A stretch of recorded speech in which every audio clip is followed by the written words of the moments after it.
What's the state of your website? If you're looking for a new digital experience platform, or DXP, to run your digital experiences, I have the book for you. The Agile Brand Guide to Digital Experience Platforms is part of my best-selling series of MarTech books.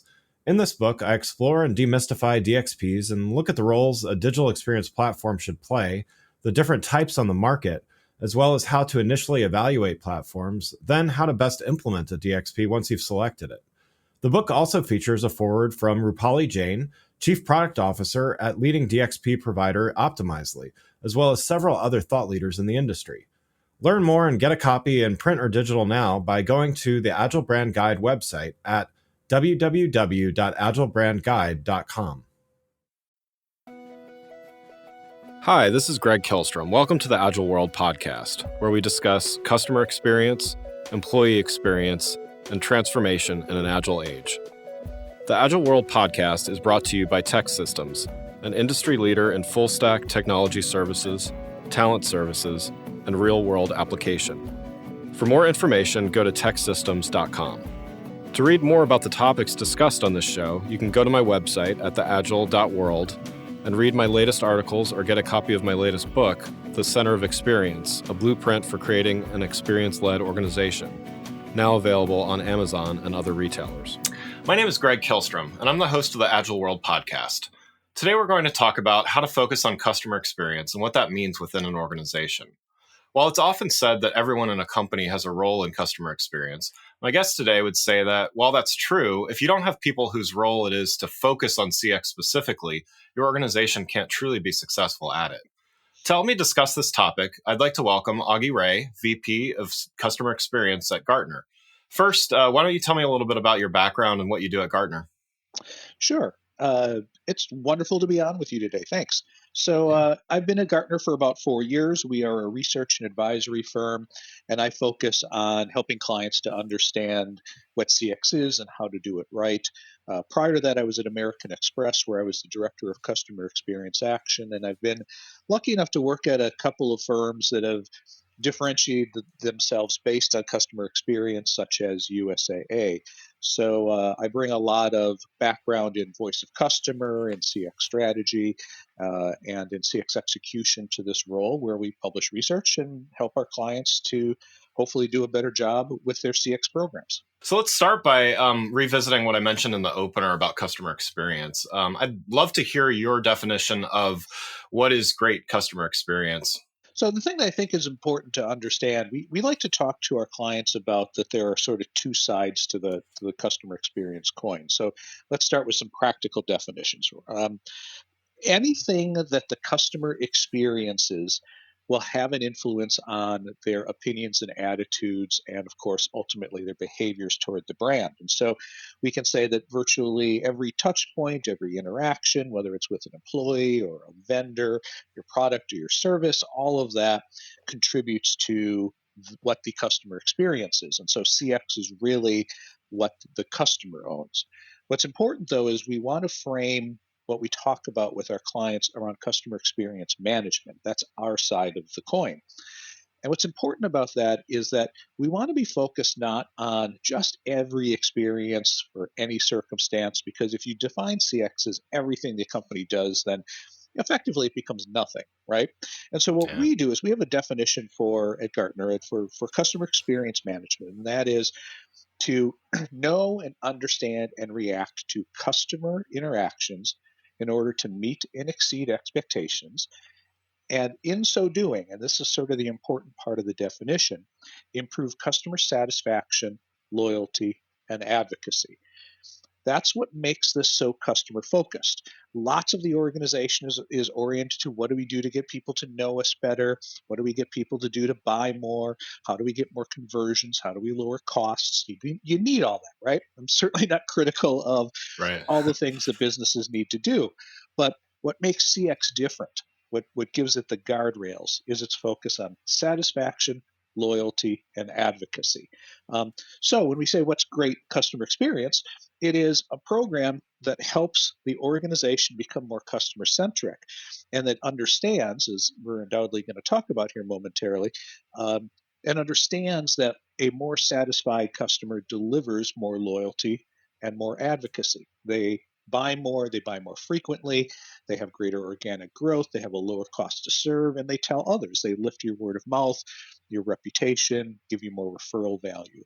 And so that's what we really talk about when we talk about customer experience and customer experience management. So, what would you say to someone who says that customer experience is everyone's job and tries to decentralize responsibility for it? Kind of to your point of if customer experience is defined by every single touch point, I can see how that would be decentralizing would be a goal within an organization, right? Well, you want everyone to feel ownership of customer experience. You can't say you're a customer centric organization unless, of course, employees from leaders on down to the front line are in fact customer centric. Right. And so you want to encourage that sense of ownership. But somebody's got to facilitate it. Somebody's got to be at the center. And because there are things that you cannot just let every employee do on their own. You don't want every employee defining what CX is. You don't want every employee to imagine what the customer wants, right? One of the things I'll Yeah. say is being customer centric isn't a creative writing course. It's not asking everyone to go back to their desk and imagine what the customer wants and have, each person in each cubicle imagine something different. So you need something at the center. You need something at the center that helps to gather customer information through things like voice of customer programs and customer research. You want somebody at the center who brings people together from across the organization to understand customer journeys. So there's a balance between encouraging employees to feel like they own the customer experience, and that ultimately is what you want them to feel like, but to be informed and to be organized around it so that everyone is working together rather than separately.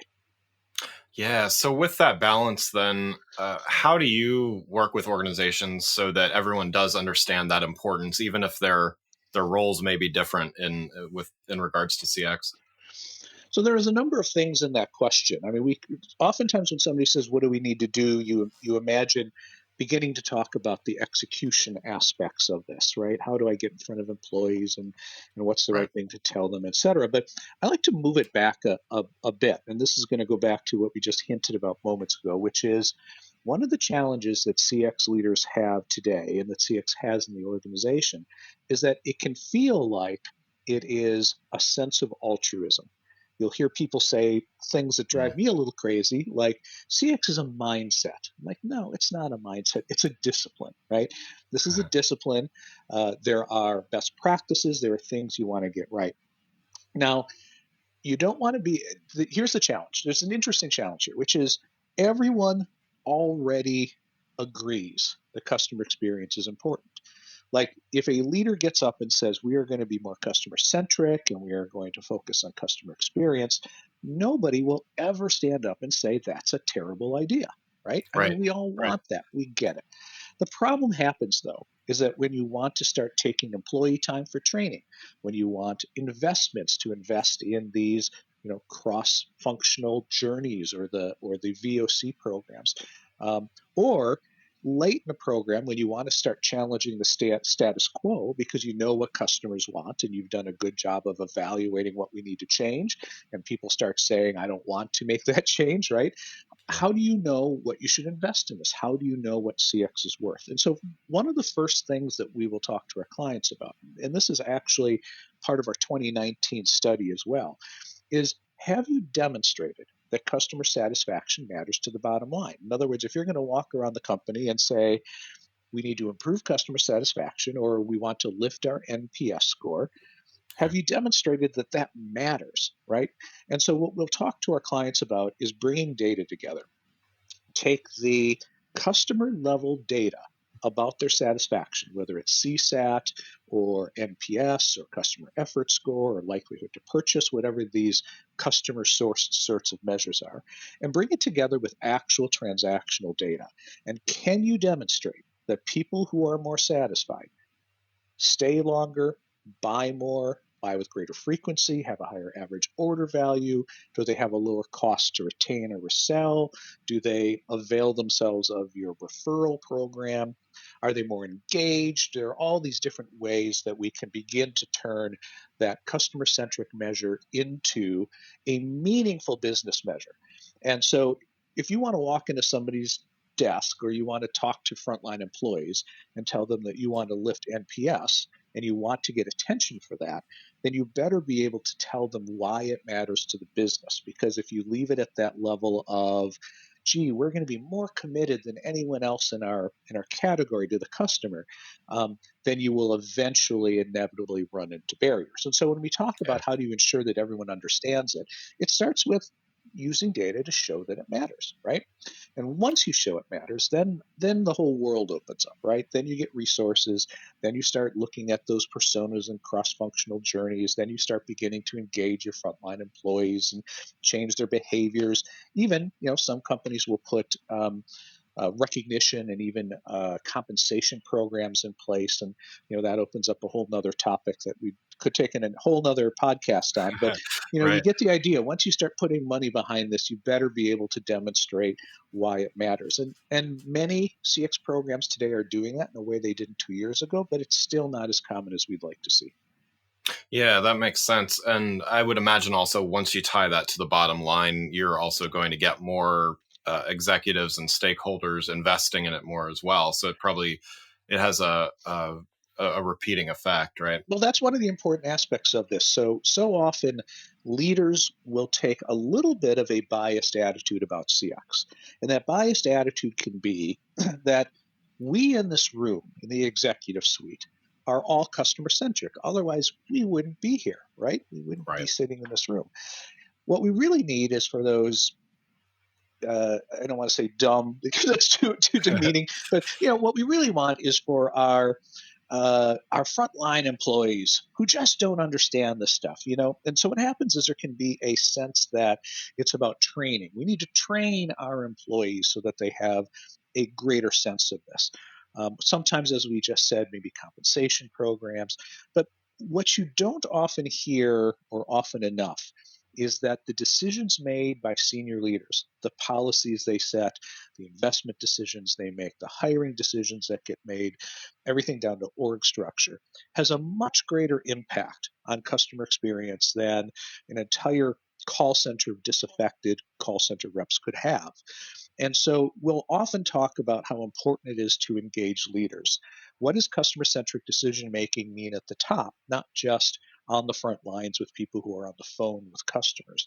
And so what's really interesting is you begin to see a little bit of a not unilateral conversation. It's not, we understand what CX is, frontline employee, and now we're going to tell you, and please change your behaviors, and now we're giving you the skills, right? But Right. equally, what organizations will find is that most employees come to work wanting to do right by customers. And the thing that gets in the way is not primarily their lack of skills or knowledge, it's you, right? It is your Yeah. policies, it's the systems they have to use, it's the expectations they need to hit. Don't go training call center reps that you want them to really express empathy and listen for needs and take more time. At the same time, all of their compensation is based on reducing call handle time. So this really is both bilateral. It's as much about talking to and empowering people throughout the organization, but also listening to what we need to change in the organization to allow people to do those things.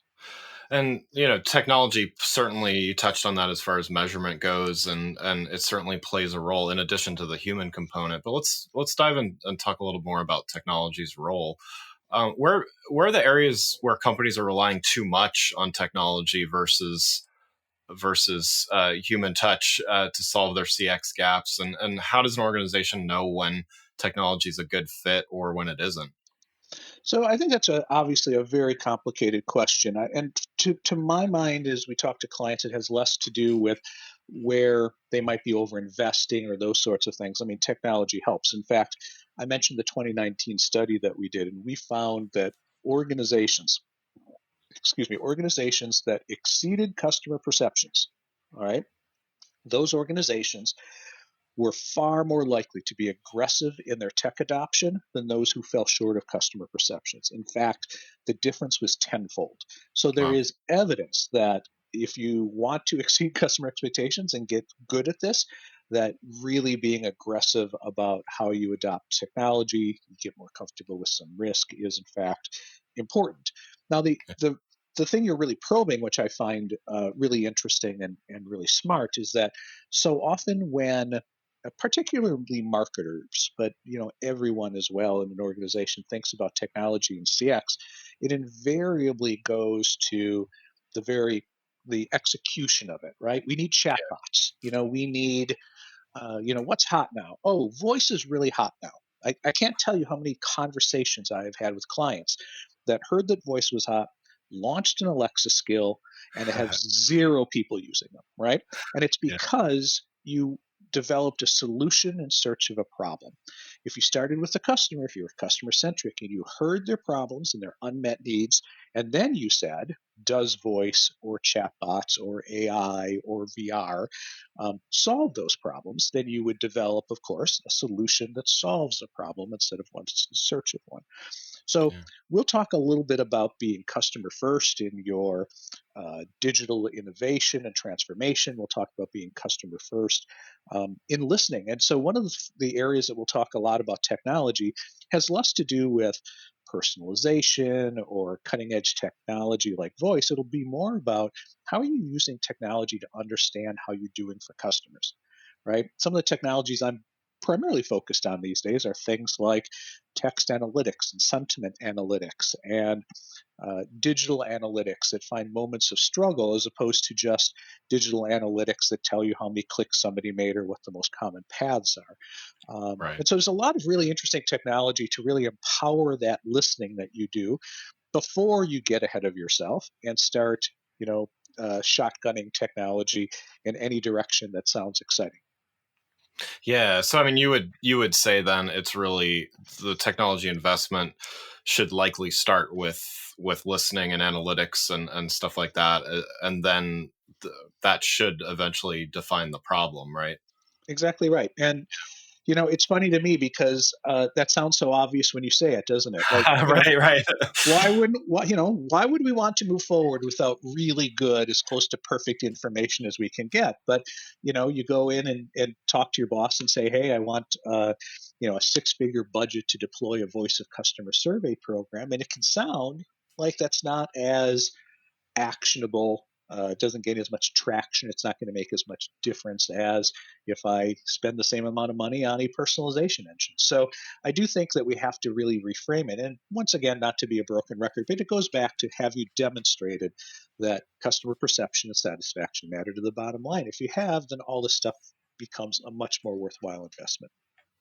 Well, yes. Finally, let's talk about the relationship between employee experience and customer experience. How would you define that connection? Well, there's been so much research on this, and it's easy to oversimplify it, right? The easy way to say it is that it's very hard for dissatisfied employees to create satisfied customers. I mean, Yeah. and practically speaking, that's true, right? Um, what I think, though, is that we have to get even a little further, and that is it's not just about employee satisfaction. Just like we may talk about customer satisfaction, but that's our entry point, right? That's we start there and then we move to other things. But it's the same with employees. Like there's satisfaction, and then there's commitment. There's understanding of the mission. There's feeling of empowerment, and so these are all the things that begin to have an impact on that relationship. So it starts with, at bare minimum, having satisfied customers. If people are unhappy, you're going to suffer problems. You're not going to do as well for customers. You're going to suffer, I mean, obvious stuff. You're going to suffer greater turnover, and then you're always going to be in training mode, and you lose talent and skills and institutional knowledge as people walk out. So, Okay. it starts with employee satisfaction, but then you start to get to, do you really understand the mission? Do they feel like they are working towards something? Do they feel that they can impact those things? So it's Yeah. very clear that there's a very strong relationship. Um, what is challenging in my role often is that the employee experience often rests with human resources, while the customer experience will maybe rest with marketing or in a standalone department. So, at best, it is very rare for me to see these things come together in terms of a role or a team. So, at best, what you have to do is develop an understanding of this and work across those organizational lines to and if you do so, you will become each other's best friends, right? You are you're Yeah. by doing this, you are empowering both sides of this, but too often it's thought of as very different.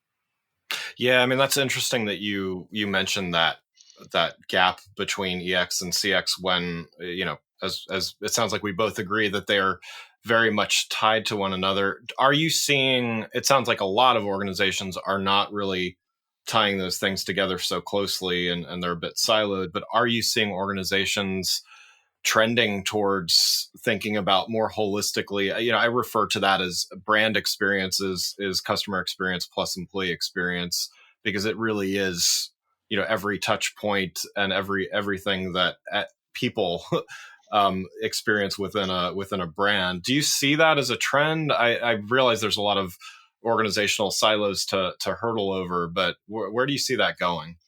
I see a lot of people talking about it. We are beginning to see more brands or companies, I should say, measure it. So I see companies that are in different regions or have different product lines beginning to measure the employee experience or satisfaction and tying the movements in that to the movements they see in customer experience measurement. So I see Yeah. companies really looking to understand it, but in terms of really bringing it together, I would say that that is still relatively rare. I mentioned earlier that I worked at USAA. Yeah. I'm sure your listeners know it well. Probably it's a very well respected organization and frequently gets some of the highest net promoter scores of any company in the US, even though Yeah. it's in financial services, which traditionally don't always earn I the know best that's scores. a good one. You Yeah. know, they're really effective at bringing employee experience and customer experience together. And actually, if you don't mind a quick story, like I had Sure. a memorable experience when I was at USAA, and it happened in my first week. And to me, it helps to tell the story. So, do you mind a quick story here? Oh, please, please. Yeah. So, one of the things that USAA does is that all employees at any level go through an employee orientation. And so far, that sounds unexciting, but a lot of firms send people someplace for an hour or two, and they might get a little bit of the brand deck, and they probably get some forms to fill out, those sorts of things. But USAA starts everybody's first 4 days is in a training program. Hmm. And this training program, part of it is, how do I get around the office? The USA headquarters in San Antonio is almost a mile long from one Oh, end to another, so getting around is nothing to sneeze at. But there's some of that.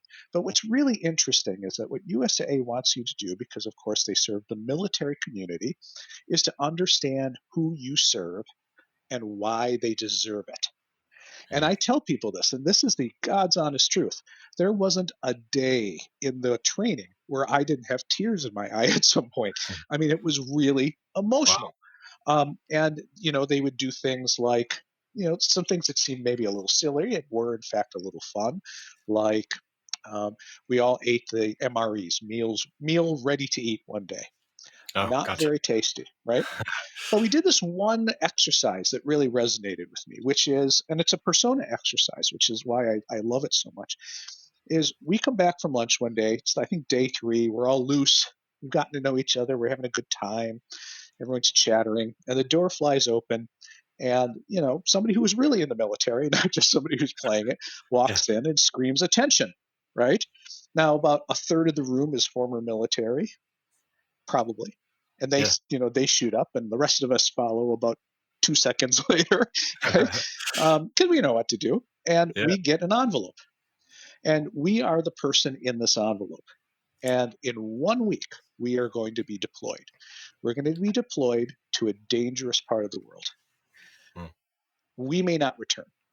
And in the envelope, some of us are 22 years old and single. Some of us are 25 and newlywed. Some of us are 40 and have a family. And there are Hmm. different instances in there, right? And in the next week, you have to get your family ready, not just for the possibility you won't return, but for the fact you're going to be gone for some time. If Right. you have multiple cars, what are you doing? Are you storing one? What sort of insurance do you need or don't need if you do that? Does your spouses know about all the accounts you have? Do they have the important phone numbers and the account numbers, right? Do they have the passwords? What is your life insurance situation like? Is this a good Yeah. time to be thinking about that? And so you find yourself thinking about something that none of us ever do. You know, Yeah. what do I need to do to prepare my family for me not being here for a long period and that I might die? And that was Right. something. And so I'll tell you, by the end of this week of training, and again, I'm not exaggerating here, like by the end of 4 days, the attitude in that room was to get me the hell out of this room because there are people that deserve my time and you people are not it. And it just, that sense permeates USAA culture. So I know that Yeah. was a little long on this podcast, but hopefully that's a really compelling story that talks to what you are talking about, which is that combination of EX and CX. Yeah, no, that's really powerful, and I can only imagine how being in that moment. That's truly building empathy with the customer as well as your fellow employees. So that's really interesting. Yeah.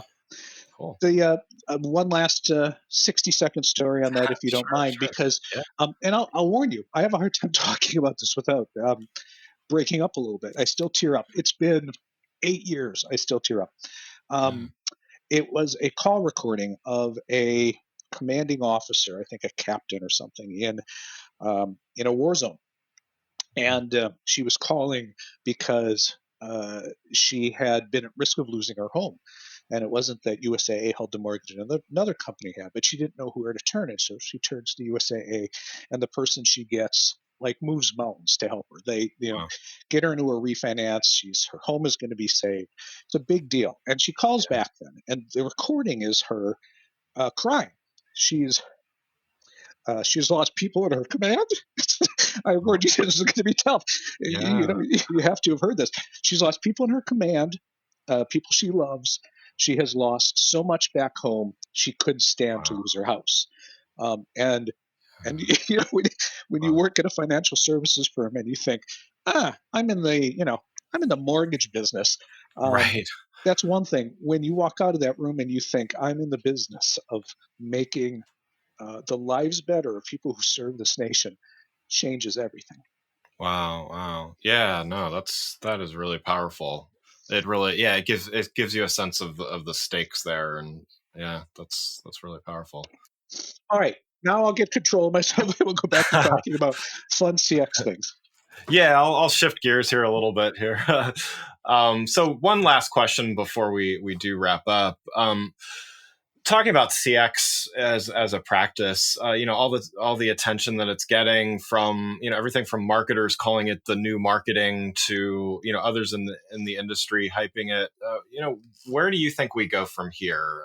Is this a fad or a trend that a few people will be relegated to in 5-10 years from now, or is something changing in our culture, whether it's business culture or employee culture or all of the above, that something is going to change and change meaningfully? This is a great question, Greg. I really appreciate it because one of the challenges that I see is that if companies define this wrong, they will be disappointed and they will give up on it, right? If you define it right and do some of the practices we even talked about on this call, they'll begin to demonstrate that it matters and they'll tend to get it right. Now, even the fact that some marketers call it the new marketing drives me a little crazy. I get to public speak. I talk to CMOs a fair amount, and I have this line that I use on stage, which is that we don't need a new term for the discipline of experiences for customers and prospects that create awareness and consideration and inbound traffic and purchase and acquisition. We have a word for that. It's marketing, right? Right. we don't we Right. don't need giving marketing a new label doesn't change marketing, right? The only Yeah. thing that changes marketing is if we change how we measure it and what we wish to do. And so I will position CX not as marketing, but as a complement to marketing. And I'll talk to CMOs about why they should want to think about it that way and how it benefits them, the department, and their brand by thinking of it that way. But again, if we go back to the traditionally, marketers have focused on measures of acquisition, right? Cost to acquire, conversion rates, those sorts of things. And not all marketers have, but these have tended to be the primary sorts of factors. But then we bring in satisfaction, loyalty, and advocacy, what we do is we shift from only a focus on outbound communications to what we do as well, and only from a focus on the path to purchase, but also what happens after purchase. And ultimately, if you can acquire customers efficiently and you keep them and turn them into centers of growth and influence, that's how you deliver the greatest growth. And so I see CX as a complement to marketing and not the new marketing. So to answer your question, if companies do this right, if they define it right, they measure it right, they get the data in place, they're empowering people with real information, their employees with real customer data, this won't go away. This will become essential. But if usurp the language of CX to apply it to marketing, then you shouldn't be surprised if, in fact, Right. you don't get any traction. It doesn't change anything, and pretty soon that term sort of goes away from the culture and the vocabulary. Yeah, no, totally agree with that. Well, Augie, thanks so much for joining the show, and I thanks so much for sharing those stories. I really appreciate you doing that. For those listening to the show, what's the best way for them to keep up with what you're doing? Well, what I'd say is that I've got a blog on Gartner.com. You can just search for my name and my blog. That would be great. I am very vocal on LinkedIn professionally, so I'm very happy to connect with people there. I also would say I'm extraordinarily vocal on Twitter, but I'll warn you, I'm also quite political there. So if you want to engage on politics and COVID-19 stuff as well as CX, then by all means join me on Twitter. And if you'd rather stick to the professional side, then find me on LinkedIn. Sounds great. Well, thanks for joining. Again, I'd like to thank Augie Ray, VP of Customer Experience at Gartner, for joining the show. To learn more about both customer and employee experience, I recommend you go to my website at gregkillstrom.com and make sure to check out my latest book, The Center of Experience. More information is available on my website or wherever the book is available, like Amazon. Thanks for listening to The Agile World with Greg Killstrom. See you next week. Thanks again for listening to the Agile World podcast, brought to you by Tech Systems. I'm your host, Greg Killstrom. You can learn more and get a copy of my latest book, The Center of Experience, from my website at theagile.world or on Amazon or other retailers. Until next week, stay agile.